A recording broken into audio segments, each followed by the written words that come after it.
Segundo bloco do Visão Técnica no ar nesta sexta-feira, 31 de julho de 2015. Hoje com o Thiago Misaka, da Omega Invest.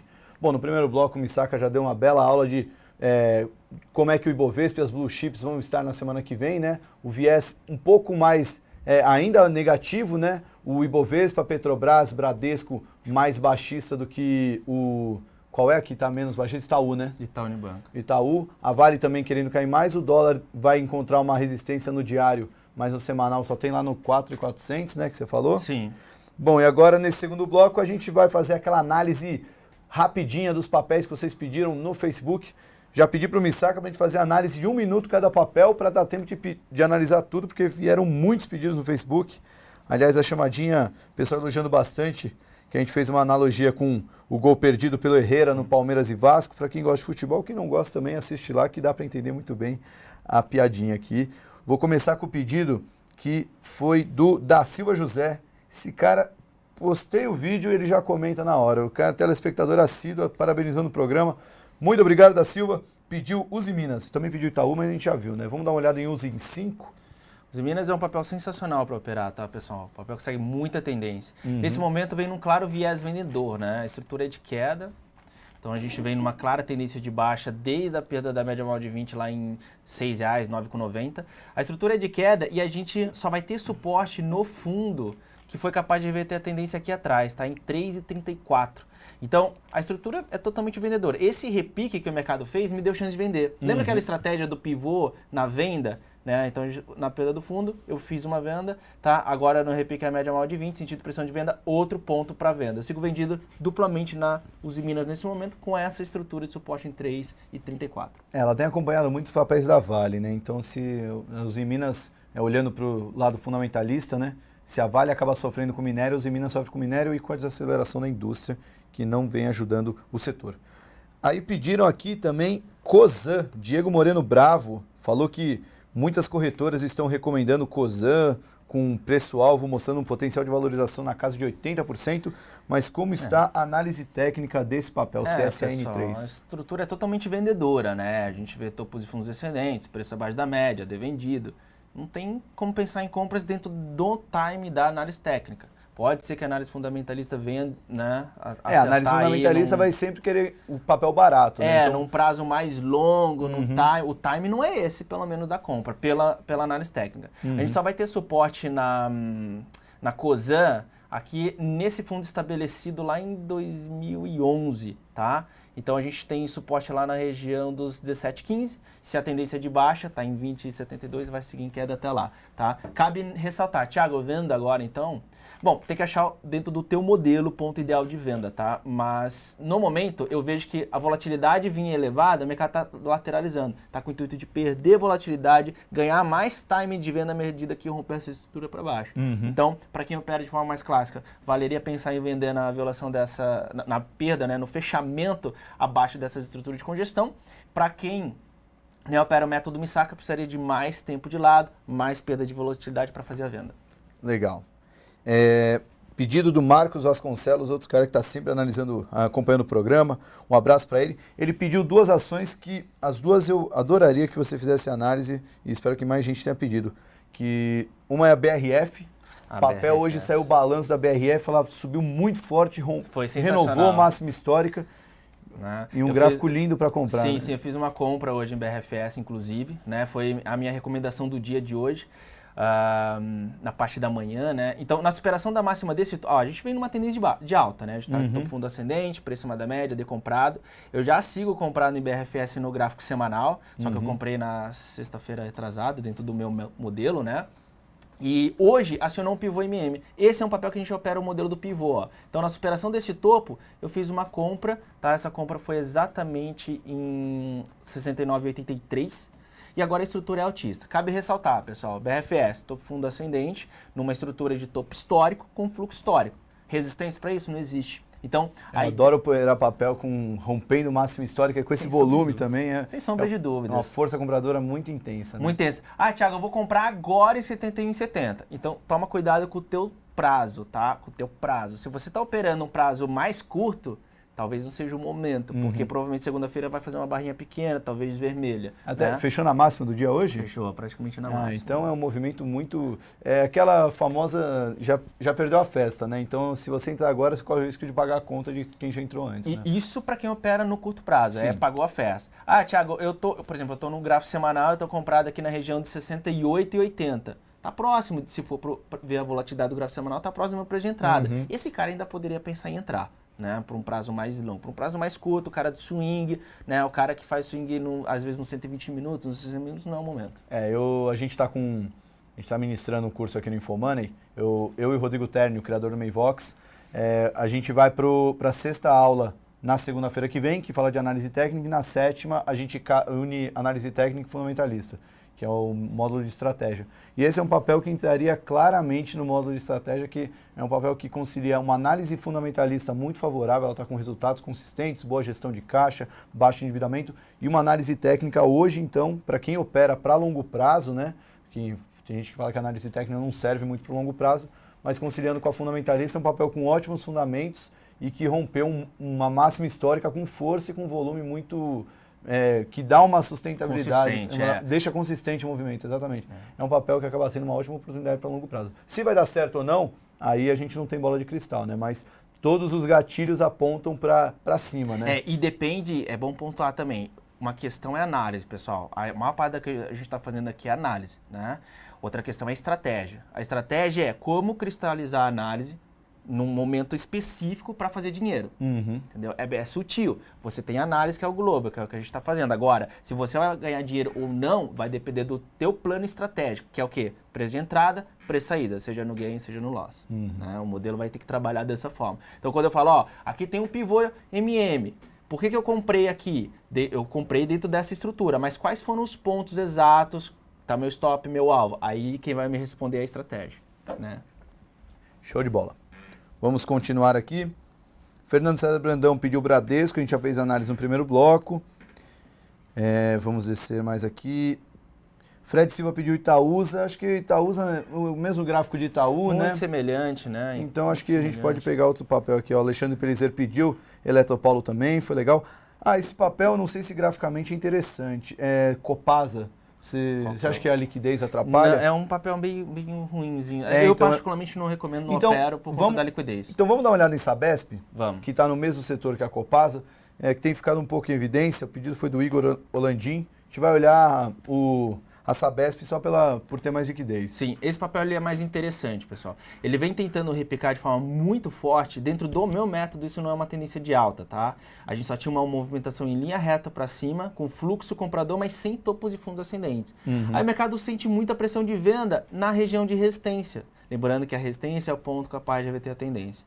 Então, assim, tá no momento crítico, onde essa BS vai determinar se perde fundo imediato entrando em tendência de baixa ou se faz uma pernada 3 para cima. Ó, movimento 1, 2, 3 de alta, rompe resistência e dá continuidade à movimentação altista. Ao meu ver, eu acredito mais na movimentação altista, tá? Por conta única e exclusivamente da estrutura de fluxo.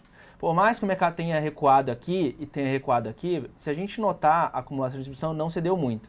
Então, eu apostaria mais numa movimentação altista. É claro que não é modelo para operar, tá? E quem opera, no mínimo, aguarda romper a média, aguarda o mercado realmente desenvolver o pivô de alta.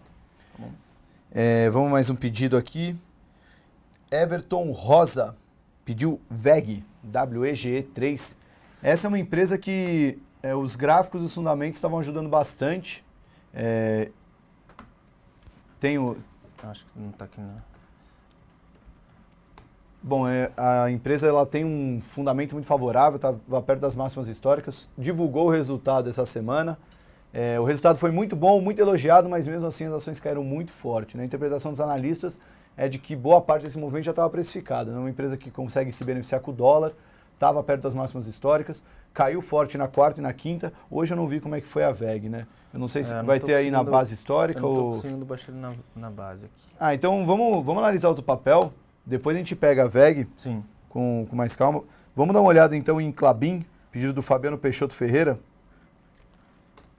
Klabin 4, pessoal, esse papel que vem muito forte, né? Eu particularmente também não sou fã de operar Klabin por conta da estrutura de ruído. Eu acho que a Klabin teria que ser a 11, né? A 11? Porque acho que a que tem mais liquidez agora é a 11. Essa aí até pelo volume. Sim, até pelo volume, verdade. A estrutura é altista aqui, pessoal, e é um papel que também eu não gosto de operar muito por conta do ruído que ele faz historicamente. Mas eu tenho que admitir que de dezembro para cá, realmente o papel ganhou mais liquidez, ele passou a fazer uma amortização com menos ruído, tá ficando um papel bem interessante. Em termos do método Misaka, há uma claríssima tendência de alta, com fluxos históricos, com preços históricos, sem resistência. Então, assim, é aquele papel que caiu, comprou, né? Buscou a média móvel de 20, pensou em compras, congestionou, perdeu volatilidade, pensou em compras. Inclusive é o que ele está fazendo. Se a gente der um zoom, a gente vai perceber que, embora as bandas estejam abertas, essa movimentação está sendo meio que lateral.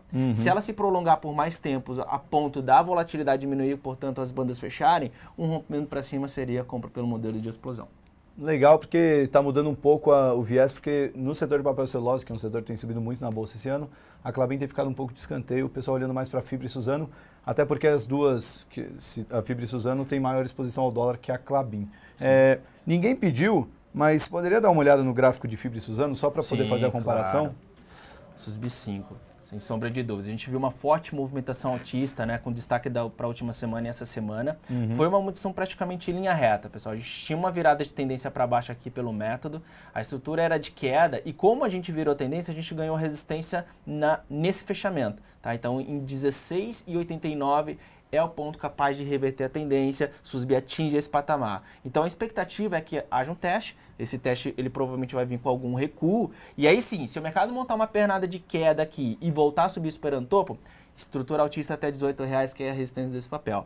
Se o mercado sentir muita pressão de venda e a volatilidade estiver elevada, o mercado lateralizar, que é o que eu acredito que possa vir a acontecer, tem uma boa chance do papel perder o time comprador e realmente voltar a ceder com mais força. Eu quero dar uma olhada no gráfico da Fibra antes de fazer uma pergunta que eu queria fazer de Klabin contra Suzano. Mas o da Fibra também está a mesma coisa, então depois da análise eu vou fazer uma pergunta sobre esses três papéis. No caso da Fibra, a gente está testando exatamente hoje a estrutura de resistência, né? Então, a gente tem que ver se o mercado vai conseguir romper essa estrutura ou não. Cabe ressaltar, essa é uma mutação esticada, o mercado sai de uma estrutura da banda inferior para a banda superior em linha reta, não há topo fundo ascendente, né? Então, eu não tenho minha tendência de alta pelo método Misaka, eu tenho sim um viés comprador e tendência indefinida. Thiago, pela estrutura de fluxo, rompe a resistência de imediato? Não no primeiro teste. A estrutura de fluxo está abaixo da resistência da própria acumulação e distribuição. Então, num primeiro instante, a gente deve testar, assim como a SUSB, tá? Recuar um pouquinho ou congestionar. Aí, se o mercado ganhar fluxo nesse processo de recuo ou congestão, aí rompe. Se o mercado não ganhar fluxo, recua ou entra em estagnação ou entra em tendência de baixo. A pergunta que eu ia fazer é, a Fibra e a Suzano tem um gráfico parecido, pelo menos nessa pernada de alta. Uma alta quase que vertical, né? Sem um zigue-zague. Sim, é o que eu chamo de cisne negro. Já a Klabin tem um movimento um pouquinho mais comportado. Você acha mais legal operar um papel como a Klabin, com uma alta um pouquinho mais comportada? Pode não ser tão histérica como essa alta que eu estou vendo da Fibra, mas é um pouco mais comportado ou você prefere esses papéis mais voláteis como o Fibra e Suzano? Olha, é uma excelente pergunta, viu, Salomão? Se todo mundo compreender a resposta dessa pergunta, tenho certeza que vai melhorar a estratégia de todo mundo. Porque um papel com uma volatilidade mais elevada, um papel que faz essas movimentações nervosas, que o mercado, sem virar pivô de alta, sem entrar em topo fundo ascendente, simplesmente rompe em linha reta, faz o que eu chamo de cisne negro, é um papel super difícil de ser operado. Tá? Dificilmente algum analista, alguma estratégia opera esse tipo de movimento porque ele é totalmente imprevisível. Ele não dá aquele sinalzinho de que, ó, aqui talvez eu vá subir. Ele não fala talvez, ele simplesmente sobe. Né? Já no caso de Klabin, não, você vê aquela movimentação, né? Você vê o zigue-zague, aí ele acumula um pouquinho, depois rompe, aquela escadinha, aquilo ali é muito tranquilo de ser operado. Então, porque a minha opinião é muito mais pro lado da Klabin. Sem assim, sombra de dúvidas. Para que vai operar no modo hard na bolsa, né, se tem um papel no modo easy? Sem sombra de dúvida. Inclusive, até recomendo nesse e-book, né, as 20 melhores ações para operar no swing trade que eu menciono.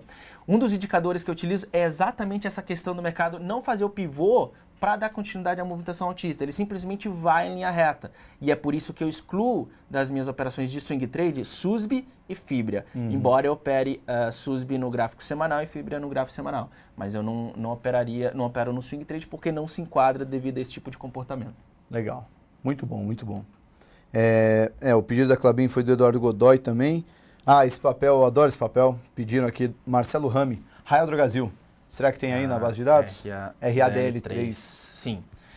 Bom, esse daqui é um papel que vem muito forte, né? A estrutura é totalmente compradora. Quando a gente olha para a estrutura de fluxo, já rompeu topos históricos, os preços estão em níveis históricos. Não há uma tendência de alta pelo método Misaka devido a essa confusão ó, de topos e fundos. Tá vendo que eu tenho topos mais altos, fundos mais baixos? Isso aqui é um alargamento. Para onde o mercado romper, é provável que ele venha dar continuidade a essa movimentação. E provavelmente deve romper para cima, já que o fluxo está bem consolidado altista.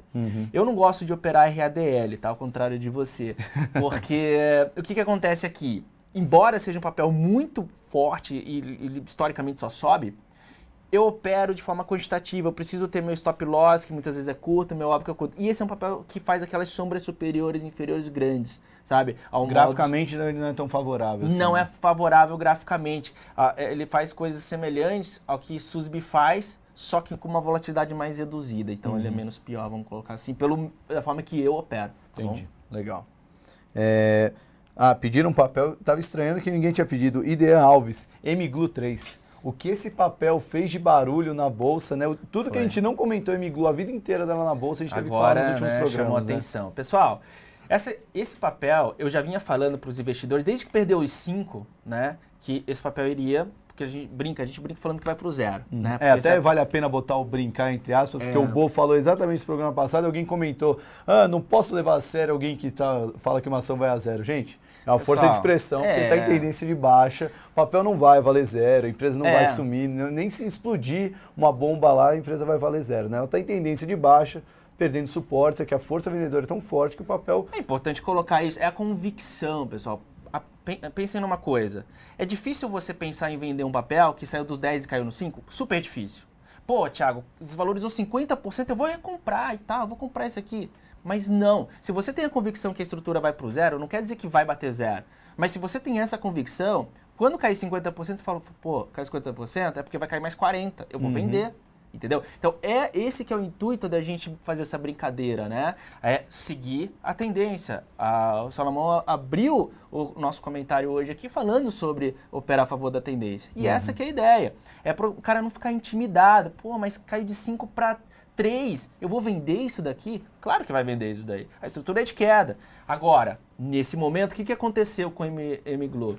O mercado está tentando virar, né? Hoje, excepcionalmente, superou o topo pelo método Misaka. Eu tenho topo fundo ascendente, preço acima da média e AD comprador. Pelo método Misaka, eu sou obrigado a dizer que eu tenho uma tendência de alta aqui, Salomão. Agora, qual que é o sentimento do Thiago? Isso aqui não deve ir para frente, não. Tá? Eu vejo muita volatilidade, eu vejo um movimento de ruído elevado, tá? Que é geralmente uma estrutura onde o mercado pode reverter a tendência, quando o ruído aumenta, a volatilidade aumenta, tá? Tem todo um cenário de reversão de tendência, mas tá com uma cara de pegadinha. Eu acho que, exatamente, a palavra é pegadinha, era isso que eu ia usar, porque é um papel que o valor de face da ação já está baixo, então isso acaba atraindo volatilidade mesmo. O papel sair de 2 para 2,50 já é uma alta de 25%, o papel já subiu muito, sim. Então já é um movimento muito expressivo. O segundo, ele não tem um volume tão forte, então às vezes um simples trade de um grande investidor já vai acabar puxando o papel para cima. Então é um papel que acaba sendo muito visado, você pode até acertar um trade e ganhar muito dinheiro, mas certamente se você perder, vai perder muito dinheiro. E né? provavelmente É aquela relação risco-retorno. Não dá nem para...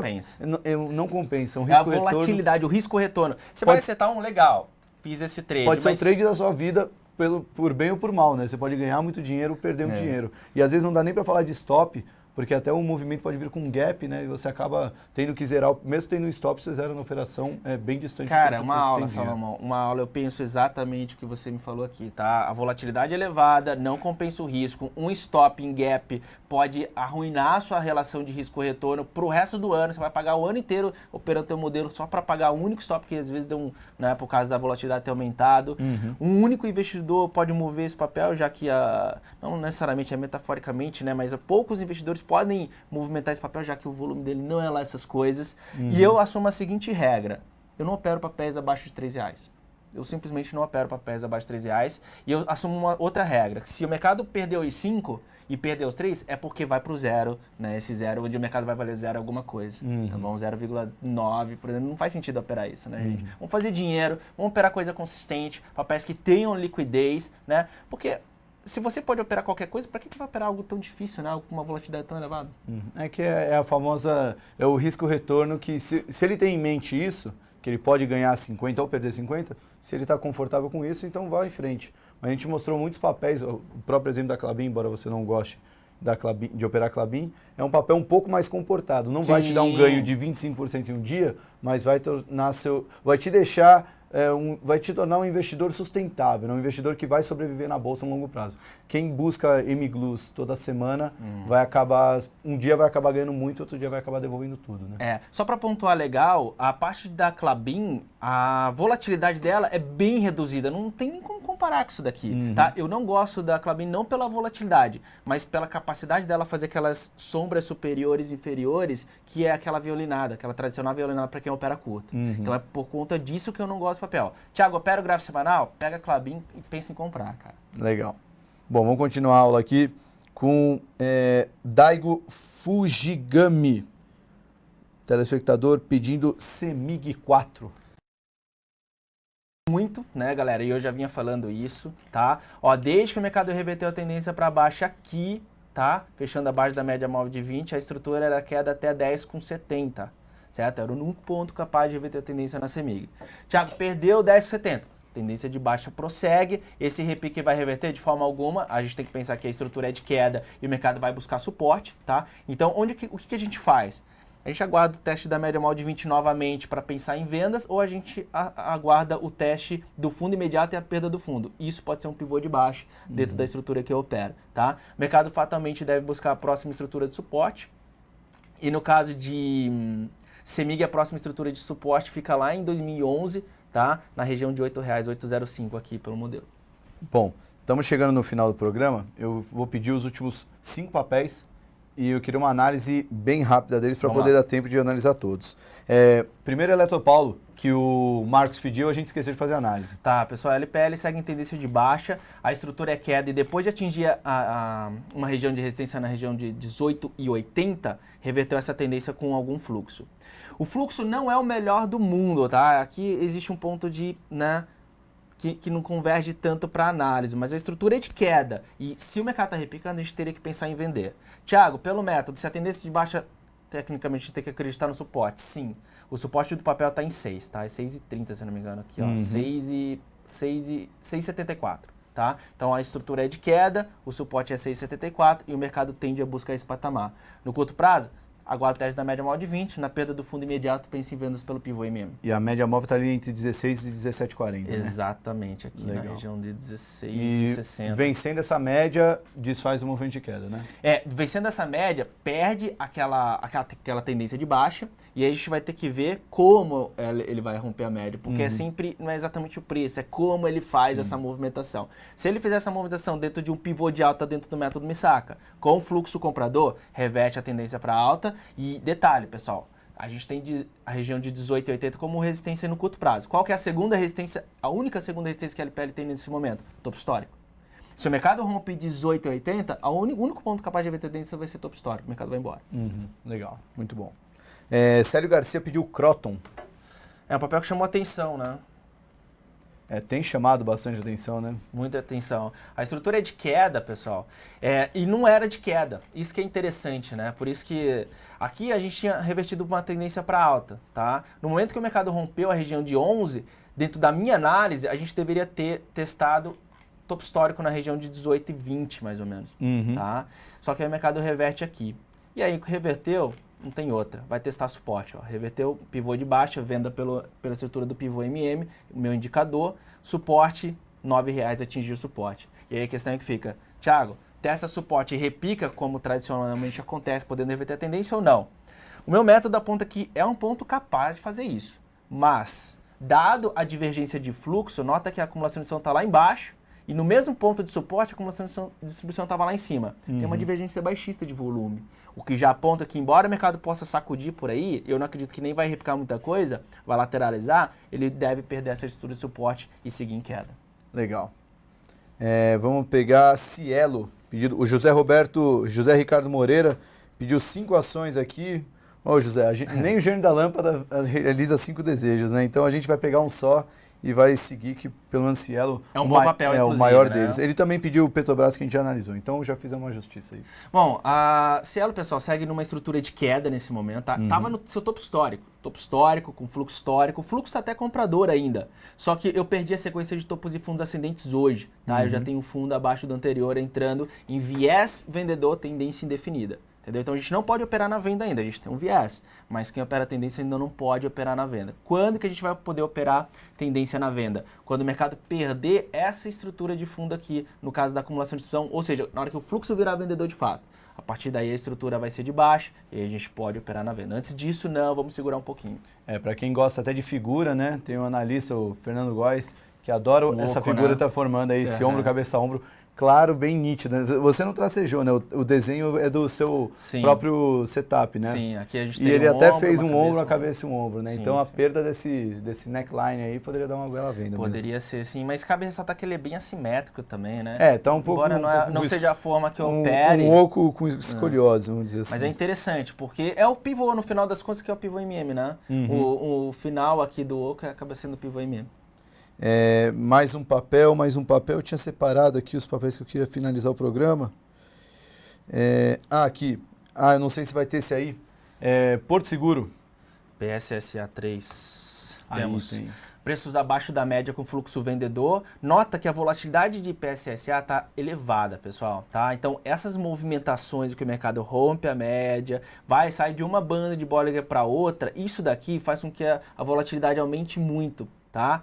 Quando ela aumenta muito e a gente tem uma divergência de fluxo, olha, a acumulação de instituição está abaixo da média móvel de 20, do próprio AD. Isso é um sinal de que o mercado talvez não dê continuidade à sua munição altista, inclusive essa análise, eu tenho preço abaixo da média de vendido, e ele entre não numa estrutura de queda, pode entrar numa estrutura de queda caso vier a perder o fundo imediato, mas eu acredito mais numa lateralização com o intuito de perder volatilidade. Né? Então, tá vendo isso daqui? Pode ser formar uma estrutura de como se fosse um retângulo, né, dentro da análise clássica, e o mercado deve dar uma estagnada até o quê, Thiago? Eu acredito ainda que PSSA deve dar continuidade à sua munição altista no médio prazo, não no curto, já que está no seu topo histórico, né, um fluxo quase histórico. E quando que esse mercado deve romper a estrutura de topo? Quando a acumulação de distribuição romper seu próprio topo. Aí sim a gente deve ter a continuidade dessa munição altista de uma forma mais direcional. Para você que opera a tendência, poderia entrar no papel. Por hora, segura. Eu gosto do setor de seguradoras, o Porto Seguro e Sul América, principalmente a Sul América tem dado muito bons resultados. Tem o gráfico de Sul América aí,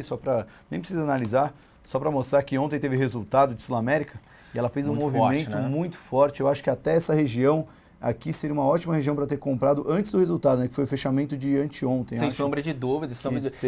Que foi um rompimento de máxima histórica fazendo zigue-zague, né? Com um fluxo muito bom, acumulação de distribuição praticamente histórica, né? Renovando suas máximas. É um gatilho de compra pelo pivô MM. É que eu não sou fã de operar Sula 11, tá? Nem PSSA por conta das sombras superiores e inferiores, né? Igual Clabin. Mas, assim, é papel que, para quem opera na ponta compradora, é sensacional, né?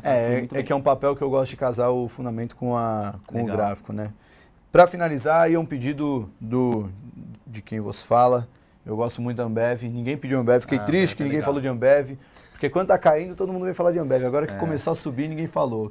Como é que você vê a Ambev? A Ambev é um papel que eu tô comprado nesse momento, tá? Tô comprado mais ou menos nessa região dos 19,40, 19,50 no gráfico semanal, não é nem no gráfico diário.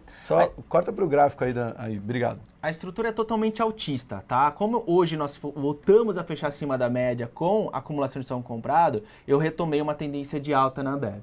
Pessoal, a Ambev não tem resistências. É aquele tipo de papel que se a gente brinca que MGLO vai pro 0, a Ambev vai pro 100, o termo que o Bo usa quando ele fala de ações pro 0 é exatamente o contrário, porque quando a ação vai subir muito, ele fala que as ações vão pra Lua, né? Que ele isso aí, vai brasileirou as ações pra Lua. É isso aí. Então, pessoal, não há resistências, não há estruturas capazes de reverter a tendência nesse momento da Ambev. A convicção que a gente tem que ter é que vai continuar subindo.